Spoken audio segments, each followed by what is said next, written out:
Hey y'all, it's your girl Rye. And your girl Mel, and welcome to the Wildly Untamed Podcast. So, welcome guys. I know you guys love to see our gorgeous faces. I'm just kidding.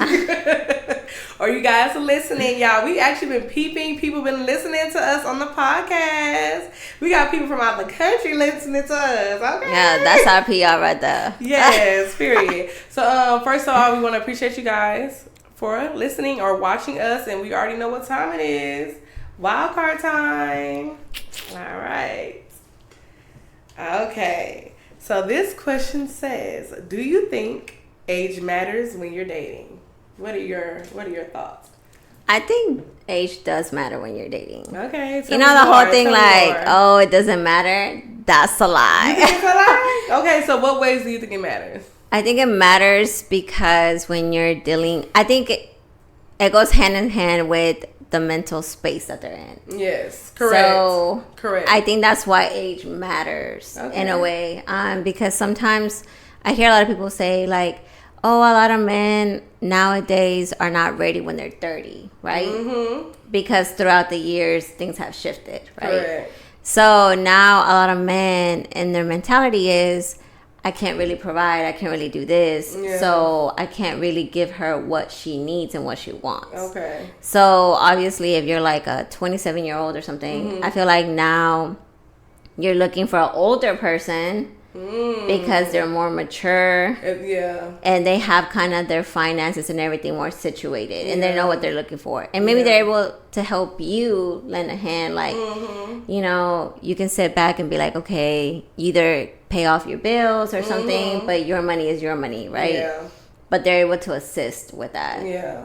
I think it also depends on what you value more, right? So if you're not somebody who don't necessarily care if a man has that all, like can do all that for you, then to me, the age wouldn't matter in that standpoint then. Because if we're both in that same part of our life or same stage of our life trying to figure it out, and I don't really care and need that to be the number one for me, then that part of the age wouldn't matter. Like that being the reason why older matter. You know what I'm saying? No, and I get that. I get that as well, but I feel like let's say you date a younger one, right? And let's say you're trying to give them a chance and you're both striving to like better yourself. Yeah. I feel like wherever they are mentally, growth-wise, sometimes doesn't benefit the relationship because they might be still trying to process things and stuff like that. So yeah, you're there to help and you're there to be like, we could do this together, but because you're older, you're a little bit more wiser. Yeah. So I feel like a lot of it has to be like they're still in that mindset of like, I want to still do this and the third. So sometimes being in a relationship isn't really effective. Yeah. For them in that moment in their life. Exactly. So you're talking about like early 20s and stuff. They don't even want. Yeah, you know, and that's what I mean by like age does matter because you can give them a chance, you know, and then, but they might not be ready for that. They not be ready, yep. I think, I agree with that for the most part. I just think sometimes there's contingencies. Like sometimes there's people that are younger. We got a lot of young people who's already settled down, married with 2 kids too, or 3 kids too, you know? So that's why I feel like maybe age may not make a difference unless it's like an older and like if it's a huge gap, that makes a difference. Yeah. But I think it becomes more of a where are you at mentally more than correct. Age. Yes. Right. That's what I say. They play hand in hand. Yeah. Because age cannot, because there's a lot of childish 35 years old. There's a lot of 50-year-olds who still don't want to settle down. That is true. So I wouldn't say it necessarily maybe age that will make the difference in that aspect. I think it's maturity level, what stage of life that you're in. Because there you can be in your 30s, 35s, 36, 40 and still not have it all figured out. Oh, yeah. Right? Or still want to go out and do whatever you want to do. So yeah, thumbs up our question. Yes, pretty much. Okay. Also, I didn't forget to add in my whole theory about the whole men being really, really old and them wanting a young female because they want somebody that's like kind of more gullible and vulnerable to what they're saying. We did not talk about that. That's where age can matter for sure because you just want somebody young so they can just believe everything that you say. Well, that's what I'm saying. So, like, age does matter and play a role, but I think it goes hand in hand also with where you are in life and mentally as well. But I do think it does matter. So what's the biggest age gap that you would do? What's the oldest and what's the youngest? Let's spice it up. A little serious. What is the youngest and the Honestly, oldest? the youngest would be no more than 5 years. The youngest, right? Yes. Yeah. No more than 5. That's even pushing it. Yeah, because if it's more than 5, they're basically ill. So pushing at 5. Okay. Oldest would, I think I would cap it at 10 years older than me. Okay, 10 years. 28 years. I'm gonna get you 38. She want a seasoned young fella. A seasoned one. Tony. We're gonna call him Tony. Okay, if y'all get what I'm talking about, then you're a real one. You get what I'm talking about? Why I said Tony? Tony Satcher and seasoned? Yes. Okay. Okay. Good question. Okay. So now we're gonna move on to our topic. So I kind of brought up this topic to Miss Mel over here because I've noticed that a lot of times that mental health has been brought up into a lot of discussions when it comes to relationships and things like that. And I kind of noticed that people are starting to weaponize mental health, you know, and kind of use it in a way that maybe is not necessarily the benefits. Of course, everybody should be working on their mental health. Yes. If you got things going on, any diagnosis and things like that, of course, see a therapist. And also I have to make sure people know that mental health does not mean you always gotta be anxiety, depressed, and everything. It can also be like stress management, anger management, and stuff like that. Yes. So everyday things that people deal with. But I have noticed that it has been showing up and being very prevalent and used in a negative way now. Like people are using it kind of like as an excuse and stuff like that. Correct. So we're gonna delve into more about that. So the first question is, in regards to that is, let me go to it. Should mental health be considered a valid excuse in any aspect of your life? So that's work, school, relationship, friendships, anything like that. So what are your thoughts? That's a hard one. Okay, explain. Tell me why it's a hard one. Tell me why it's so hard. Because mental health is important, right? Okay. I feel like, in a way, it shouldn't be used as an excuse. Because I feel like you can control how you go about it. So let's say. Okay, so let's say you go to the doctor and you're like, oh, Lord, I'm depressed. And these are all the signs and they run all the tests, right? Yeah. Now, they prescribed you medication. Correct. So now it's up to you to take that. Your power. Yeah, now it's in your power. Now it's up to you to take that medication. Correct. So you won't feel depressed, right? But if you keep using it as like, oh my God, you already know I'm depressed. Oh my God, you know I'm diagnosed as like a depressive person. Yeah, you know I have schizo. I can pop off on you whenever I want. No. Yeah, now you're just using it to your advantage for everything as a way to get out of everything. Okay, but it can be a valid excuse if the person isn't maybe aware of it or they don't have the tools to manage it. That's the other thing. So that's what I say it's a hard one because sometimes when you're at work and you're overly stressed or something, and you're breakdown gonna happen. Yeah, and you're trying to get to that point, but they keep pressuring you, saying like, "Hey, I'm aware of this, but I need you to lay off a little bit, right? Because I need to also figure out how I'm gonna cope with it." Yeah. But if you keep poking it, right, the person's gonna break down, and now their mental health has tanked. Yes. So that's what I mean. It's a little bit of a tricky one because it just depends on, I'm guessing, like the type of scenario that occurs. Yeah. I think mental health should be given grace, but not be looked at as an excuse, right? Yes. So if I know somebody is severely depressed, right, they barely making it on to work, they barely making it, and they are late a few times because it's hard for them to get out of bed that morning. Okay, we'll get some grace for that. But every single day, when you know that this is something that you need to work on, or you're like 6 hours late to work, or 2 hours late to work compared to 5 to 15 minutes. You see what I'm saying? So I think there can be some grace offered. And while you're giving that grace, making sure that resources are offered as well. Like, I feel like as just community people or as citizens, we should all be advocates for each other. And if you know some resources or have the ability to give resources to that person, you can give it to them. So I feel like everybody should be giving grace and things like that. Now, when it comes to relationships, though. No, I don't think it's an excuse. Okay. I don't think you should use it as an excuse. I agree. Because I feel like, obviously, like, I know what you're dealing with, but you're not about to use the same excuse all the time. Ooh, that's like when people bring up their trauma. Yes. All the time. All the time, like. Well, how we gonna work on it, though, honey? We gonna have to do some type of work. Yes. Like, okay, the trauma, the whole cheating. You know I've been cheated on, so that's why I can't trust nobody. Like, figure it out. I might need you to do something.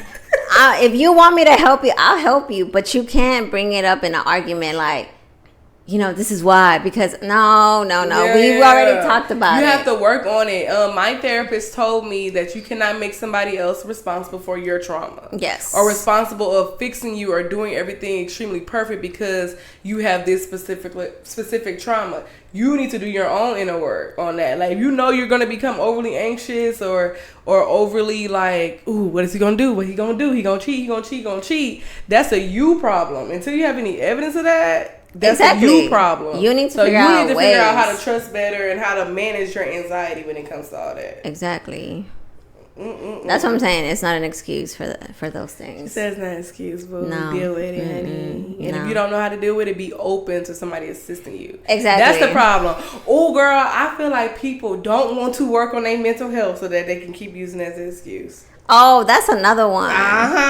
That's another one. That's weaponizing it. Yeah. I love this special treatment because if everybody knows I'm depressed all the time, then they're not going to have any expectations for me. So why would I work on it? Yeah.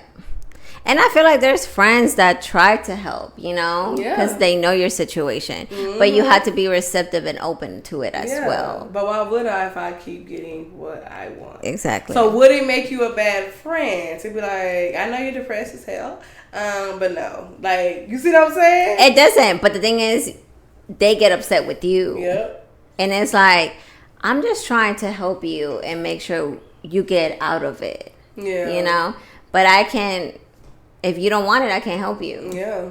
So it's like, and it's not like that. I'm not trying to hurt nobody's feelings, but sometimes you don't want to be around the negativity so much because you know you're trying to help them, but they don't want a way out. Yeah, exactly. And you can't really like help them if they don't want to help themselves. Yeah. So. I feel like you just gotta let people fall on their face, unless it's life or death, like they're suicidal or something. Yeah.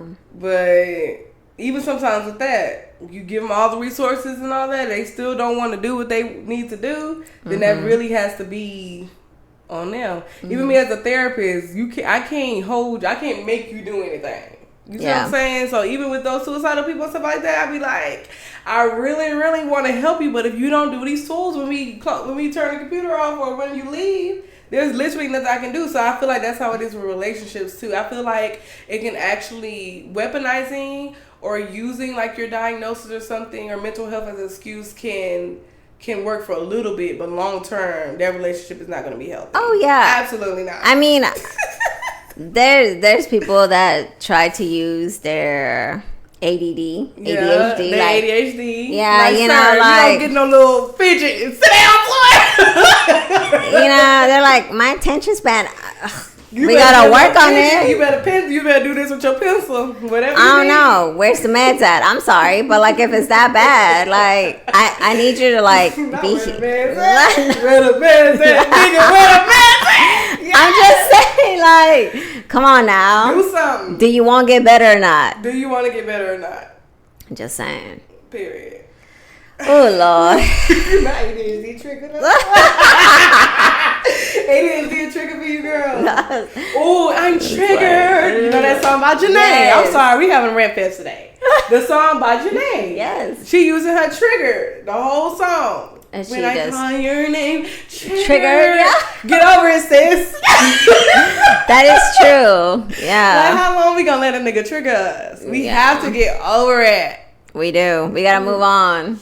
Cause he ain't thinking about you, so. He ain't thinking about you. He on with the next. Yep. So stop being triggered and get healed. Hey. She got him back anyways. And now she back with his ass. Triggered part 2 coming soon. She wrong for that. I pray the best for them. I really do. I really do. Okay. Okay. So We talked about that one.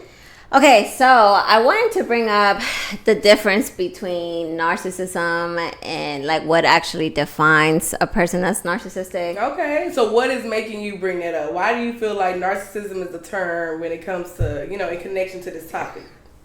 I feel like lately a lot on social media they've been putting this whole thing about narcissist people. Yes. Right? I don't know when it became a thing, but I guess it became a thing. And now everyone is labeled as a narcissist. Everybody. And it's called weaponized. Yes. So I kind of wanted to discuss that. Yeah, let's talk about it, sweetheart. So, you know, actually, there's a difference from narcissism and actually having a medical condition, right? Correct. So the actual condition is narcissistic personality disorder, right? Correct. According to DSM-5. Period. So she better know. I'm sorry. So I just feel like a lot of it, like as we were reading and researching, right? A lot of it says that for you to have NPD, which is what they're calling it, it has to affect your everyday life. Exactly. Right. So you have to be extreme on these things on a daily. Exactly. Whether it's like the self-absorbed, the lack of empathy, all these things, right? Like the arrogant thinking and behavior. Now, I feel like social media is kind of spinning it. Correct. And a lot of it is people can have narcissistic tendencies. Yep, there's a difference. There's a difference, right? You can have a tendency of being self-absorbed or self-centered and stuff like that, arrogant or demeaning towards somebody. Or belittling somebody, but that doesn't make them a narcissist. Correct. They just have tendencies of it. So I just feel like that has been spin out of control, and a lot of people just labeling people narcissistic. They're just throwing around terms, not really knowing the definition. Yeah, the definition of it. And actually, it's like 1 in 6 people, I think, in the United States that every time that are actually diagnosed with NPD. Yeah. So. I do think that's a big issue. Like. It's like, let's say, it's like you using something deep or cut to explain that person's behavior, but you're coming for like their whole being of who they are. Oh my gosh, they're such a narcissist. That has such a negative you know? Yes. Like, how would you feel if somebody just threw around, ooh, that's such a depressed bitch right there? You know what I'm saying? Just because you were trying that one day. Exactly. You see what I'm saying? Yes. So we have to be very mindful and careful of what terms and stuff we're just calling people because we're feeling some type of way. Correct. So maybe that person did have a selfish moment. In your opinion, right? They may have had that selfish moment, but you can't call them a narcissist just because they're a little selfish. Just start with selfish. Just call them selfish. Yeah, just be like, you're just selfish. Like, why do we have to do a mental health? Just because you know a mental health word does not make it for sure correct or make you the smartest person in the world. Yes. Like, why are people doing that? I don't even know why. I mean, don't get me wrong. There are some people that tend to be selfish. Correct. Self-centered. But self-centered is also called vain. Yeah. So you can always say, hey, you're being a little vain today. Yes. You know. Come on, we gotta open our dictionaries. Open Yes. our terms that we know. Yes. So I mean, there's nothing wrong with people being that every once in a while, but once you start labeling them, and now it's just a little bit misconstrued because like, how much do you know about the term? Yeah. You know, you can't just throw it around. It's kind of like when people want to call women bipolar. Yeah, same thing. It's the same thing. There's actually a disorder. There's actually a disorder, and there's tendencies of you just being bipolar. Correct. AKA moody that day. It's like, please don't call me bipolar in my time of the month. Because you're looking for me to go real manic on you. You see what I'm saying? Yeah. If you want to see bipolar, yeah. tell me if you want me to go crazy. So that's what I'm saying. A lot of words are just thrown out there, or you know, and then they wonder like why people get upset, but it's just like there's actually people that are diagnosed with these things. Yes, and they're actually, and I think it's also disrespectful to them as well because being bipolar isn't fun. Not being able to control when you're being really depressed. So if y'all know what it is, bipolar is a series of depressive episodes and manic episodes. Manic episodes are when they believe that they're invincible, can do everything. They take really big risks. So they'll be like, I want to jump out of a plane today, and they'll do it, right? So they experience these really manic, and then they have emotional, huge, like deep crashes. So that's when they barely can get out of bed. They don't have no energy for nothing. They feel really bad about themselves. Imagine really going through that. Those people are actually experiencing that, and you're just calling anybody bipolar just because they're having a bad day. I think it's become normalized where I get it. People joke around about it. Don't get me wrong. I ain't tripping about it. I know what it is. But the thing is, other people may not. And they might take offense to it. You know? Because you joking about it. You're joking. This is my life. Or they probably have someone in their family who is actually bipolar, and they might take that as like, do you even know what it means? Like, why are you calling me bipolar, right? So I get it. It's for the fun and the jokes and not hee ha ha. Like, but some people don't like that. You know, another term I've noticed that is very overly used.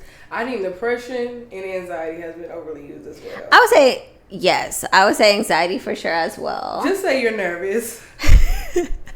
Okay, just say you're a little nervous. Anxiety is like, I don't know how to explain it. I deal with anxiety for real because I know I do, and that's me. I literally, for me, every night I'm overthinking something. It's hard for me to even go to sleep because of mine. And I've had it since I was a kid, not being able to sleep throughout the night because I'm thinking about all the different possibilities of all these different things going on.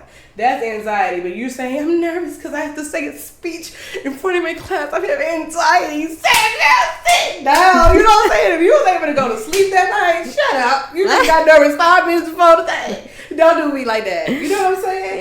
So I feel like anxiety is up a lot, and I think... Or just use the word anxious. Sometimes I'm anxious right now. Yeah, I'm anxious at this moment. Don't say I have anything. Yeah. First of all, there's a lot of power in your words. That's the first thing. Okay?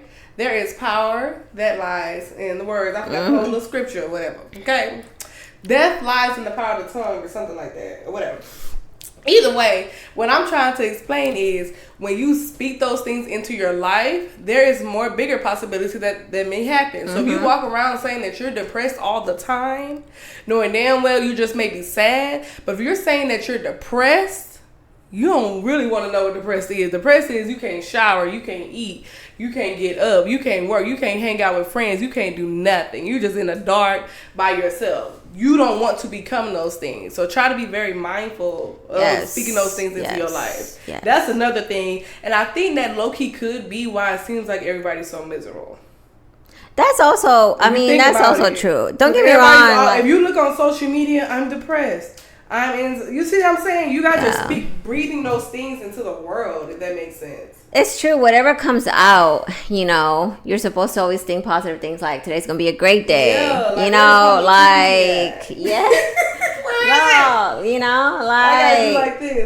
happy. We're just going to speak that to existence, but if all you talking about is depression and oh no, like I can't do it today, I can't do it every day, like it's gonna become a part of you. How do you feel about people using their mental as for attention seeking? First of all, do you think people use it a lot of times for attention seeking purposes, mental health? I think they do, but sometimes I feel like they don't realize that they're doing it. I feel like... Give me an example, girl. So, how I see it is like, okay, for... sometimes they could be venting, right? Okay, yeah. They can be venting. Okay. But the venting is like, turns dark real quick. Right? Like what, girl? I'm just saying, like, damn, how dark to begin? What happened? I'm just saying, like, let's say they start, like, let's say they are depressed. And they're venting on social media. And they're just like, why does this often happen to me? That's the first tweet. Oh, Lord. Like... Second tweet, everybody hates me. Everybody hates me. I ain't got no family that's willing to all these things. It gets worse and worse. It gets worse. So it's just kind of like they're in this like mental state, but I wouldn't say they do it for attention seeking. Sometimes I feel like they don't realize it. That's what they're doing. That's what they're doing. But some people do it. That's what I'm saying. Some people do it, but some people know that's what they're doing. They're like, nobody wants to hear me today. Let me go on social media. My family didn't listen to me. That's what I've been seeing. That's why it's making the real cases for real. Like, people not calling it a bluff. I think that's why those things aren't being seen, because there's so many people using it for. Well, that's true. Like they say, the more you cry wolf, right? No one's gonna believe you, and then it actually happens, and then everybody will be like, "Whoa, she does it all the time." Mm-hmm. How are we supposed to know she actually did it today? Correct. So you have to be very cautious, right? Mm-hmm. I get you want to vent, but go take a walk. Yes. We was at church today, and the man said, "You can't spend all day complaining." You can't. Like, all day complaining. And I think sometimes we have to be the ones who's listening to the complaining and stuff. And look, I complain too, but you gotta have a limit. Yeah, you do. Right? So I feel like those who listen to people with mental health issues, you're being that best friend, you're being that good friend. There's eventually you're gonna have to tell them, like, hey, I think you need to go see a therapist. Yeah. Like, or hey, I feel like this is getting severe as we talk more and stuff about it. Yeah. I think you need to go to your doctor. Maybe you should tell your parents if you're like of school age and stuff like that. Like, I think it's our responsibility as the friends of those people to be like, hey, maybe you should go talk to a therapist about it. You know what I'm saying? I feel like this is getting serious, because you're still hearing them out, but you're also setting a limit. Like, okay, like, you need to go talk to somebody. Yeah, like, I don't hear about this. Yeah, I don't want to keep hearing about this. It's a little complicated, it's a little hard, you know, because I talk to myself. I'm sorry, but tell me, give me some dialogue, girl. What you be telling yourself? I'd be like, okay, Mel, today's a hard day. I know you're a little sad, but it's okay. We're not depressed though. We're gonna pick ourselves up. We're gonna go for a walk. We're gonna go for a run, and then we'll see how we feel today. Yeah. So I be talking to myself. You gotta do it. You have to do it, because it's impossible to say you're always going to be happy. That's unrealistic. You know what I'm saying? Correct. But you also don't want to label yourself because you're having an off day. Yeah, that's true. So just be very careful. So, can you name a time where somebody has used their mental health or weaponized mental health in some type of? So either they use their mental health against you, or they try to kind of use it against you, just a term or anything like that. Yes. They try to say that. Look at her laugh. They try to say that I was a narcissist. Somebody called you a narcissist. Yes. So what since we talked about how people use it as weapons, how did that like affect you? Like, did it feel like a weapon to you, or was it something that you had to come to terms with? Like, they tried to use that to make me feel some type of way. I feel like they used it against me because I had expressed in another situation something that had happened to me. Yeah. And so I laughed. I'm sorry, but like, this has to be a joke. Yeah, this is a joke. Like, are you for real? Like, everyone that knows me, yeah, don't get me wrong, I play around and I can be a little vain, like about, oh, you look at me, cause she that bitch. I'm sorry, everybody get out. But I play around, right? So, but that wasn't. But in this case, it wasn't that, right? Yeah. It was just more like, what are you? I feel like it was used as manipulation. You know, like, oh, I'm being petty and I want to be vengeful, so I'm gonna throw some words at you. But can you spell it? I'm like, go ahead. I'm sorry, I had to say that. Can you spell? Don't call me no narcissist. You can't spell it, honey, without using spell checking your phone. Don't even type it in and spell it right now out loud. So I laughed and I didn't let it touch me, but I was just kind of like, the nerve, like the fact that you really thought that you knew. And I literally said, you might want to look it up and see what it actually means before you start throwing it around, you know? And this same person actually also, what's it called? What did they use? This is why I don't like to share too much. I shared something, right? And he basically like took that and threw it back at me on an argument and was kind of like, but that's what you're doing right now. And I was like, if I was doing that right now, I wouldn't be on the phone with you right now. trying to fix stuff and trying to fix work things and like have a proper conversation. So, and that's what I mean by also age does matter, because obviously them thinking because they read a word, or you let them know something, or they read the Bible and all of a sudden they know everything. Oh yeah. And it's just like, no, there's more to it. There's more context to a lot of things. To a lot of things. So my thing is, if you have to use that against someone because you cannot take accountability for the conversation that we're having, correct, then there's nothing for us to talk about anymore. Facts. Right? So I actually wasn't very fond of that. I was actually pretty upset about it, because I was just like, how can you trust someone that you're trying to let them know something to understand you more, and then use it against you in an argument just because you're trying to make a point? Yep. That's more narcissistic than you actually. You see what I'm saying? That's what I'm like. Everybody needs to look at themselves in the mirror first. Yeah. So I did deal with that situation. Okay. I'm trying to figure out if I dealt with somebody weaponizing it. I see. To me, it happens. I see it every day being used and being thrown, and they try to use it like that's normal for my profession. But I'm trying to really remember if somebody has tried to use their mental health. Oh yes, girl. A lot of times. Oh my gosh. When people don't want to talk, they say, I'm just not feeling up for it right now. Oh. I'm sad. It takes me a minute to process. Okay, there's a difference between a minute, an hour, then 2 days or 10 days. Okay? Yeah. To be able to address things, or they use like you feel like you got to walk around eggshells. Yes. Against them, because you don't want to affect or trigger any past mental health issues or any traumas that they've experienced, right? So I found myself dealing with more of those type of things, but that's with different people, like family members or like old friends and stuff like that, realizing that, oh my gosh, I'm walking around eggshells because I know they don't like this. So I'm not going to express myself because they don't like X, Y, and Z. But it's like, nah, I need to express myself. Screw what you got going on. Because you know that you have that going on and you should work on that. Yes. I'm not going to stop what I'm doing because you don't want to work on your on your mental health, if that makes sense. Correct. So you want me to hide my feelings. So let's say somebody who may be, may have low self-esteem or something. Or they're really, really insecure. They've had bad friendships, a pattern of bad friendships and stuff. So you feel like if you tell them that they're doing something wrong, their self-esteem is all the way back down again. 10. Does that make sense? 0. So I can't gonna go back to 0, but it's like, okay, so how long do I forfeit how I feel because I'm trying to protect what they have going on or their feelings and stuff like that. So that's what I've experienced in past relationships.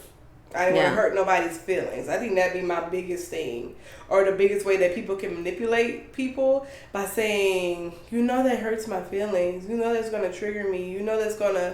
You're going to have to learn how to take constructive criticism or stuff like that. Does that make sense? Yes. Because no one's coming for you. Half of the time it's just people trying to just express and try to tell you how they feel and what you can do to help assist. Exactly. But if you're going to be defensive and always be like, oh, you're attacking my self-esteem and this is why I'm always like now I'm gonna feeling be insecure again. Yeah. And it's like, boo, ain't nobody said all of that, my dude. Like, I just need this in the moment. I just need to tell you something. That's it. That's all I want. But I ain't breaking up with you, am I? Right. Am I leaving you? No. Okay then. Like, calm down. Calm your tits. It's okay. Not your tits. The left one and the right one, honey. Calm both them titties down. It's okay. It's not that serious. It's not. I like that. Okay, I like the little tit reference. That was funny. Okay, so what do you think it's going to take for us to not weaponize mental health as much? That can be our closing question. What do you think it's going to take? Do you think we need to broaden people's awareness of what mental health actually is? You think people like more therapists and stuff like need to call that out when they I think so. I think it needs to be more education on it. Like I feel like anything else, like educators need to like host stuff, or we need more videos of like things that we can do better. And we need to stop normalizing so many things, right? It goes with anything. Like a lot of people start feeling like you can call. Some people get offended when you call somebody a bitch, right? then it started being a normalized thing. Like, girl, I just want to call everybody. Yeah. This is my friend. I call it. Yeah, that's true. But a lot of women don't like that. Yep. And then men have normalized it too because they hear girls say it all the time and be like, yeah, that's my bitch. And then she hears you and then she's like, did you just call me a bitch? Right. But then we already have normalized it. That's true. Where they feel comfortable to call you that. Okay. And I feel like it's the same across everything when it comes with the mental health. Everybody too comfortable to throw those exactly terms. Too comfortable. Like, I don't want to have anxiety. Exactly. I don't want that. Don't put that on me. Now exactly. Give us $1 million. I want it so I can use it.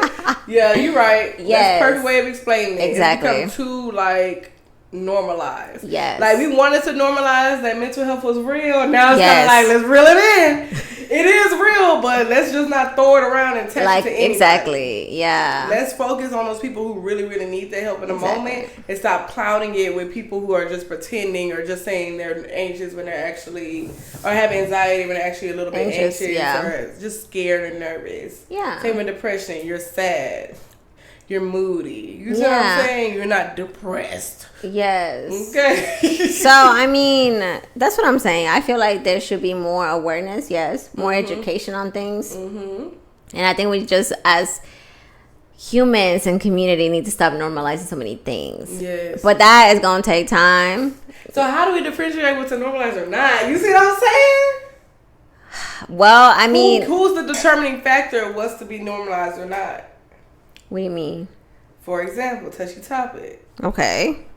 LGBTQ plus and all the other letters. QIA. QIA. There's more though. I respect y'all.